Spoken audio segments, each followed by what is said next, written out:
Имаме уште едно поврзано со кафето, кое што вели дали да го пијам на ова доаѓа од Ивана Бубало 1.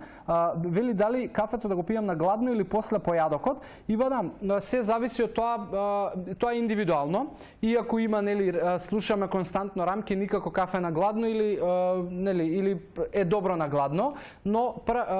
не е добро на гладно за луѓе кои што имаат проблем со нервозни црева затоа што може да ги иритира. Не е добро на гладно за луѓе кои што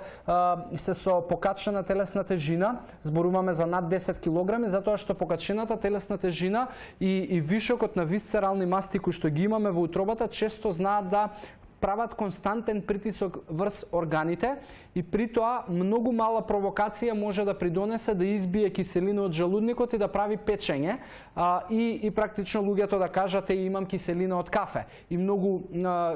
сигурен сум дека си слушнала за такви коментари, затоа пиењето на кафе на гладно е во ред за луѓе кои што немаат дигестивни проблеми, луѓе кои што немаат вишоци на килажа повеќе од 10, кои што нема да се придонесе оваа иритација. Многу луѓе ќе слушнеш и да ти кажат дека пијам кафе на гладно затоа што не можам да се освестам наутро. Веќе тоа е проблем и решението не треба да се бара во кафето, туку решението треба да се бара во начинот на живот, бидејќи ако ти после 6 часа и повеќе ноќно спиење не можеш да се разбудиш, тогаш има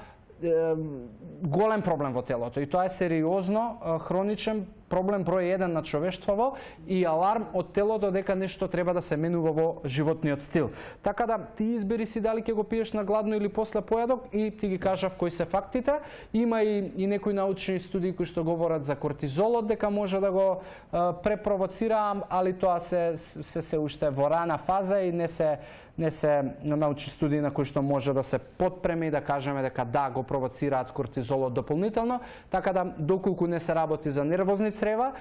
за вишок килажа кој што прави притисок за да чувствуваш киселини, тогаш пиењето на кафе на гладно е супер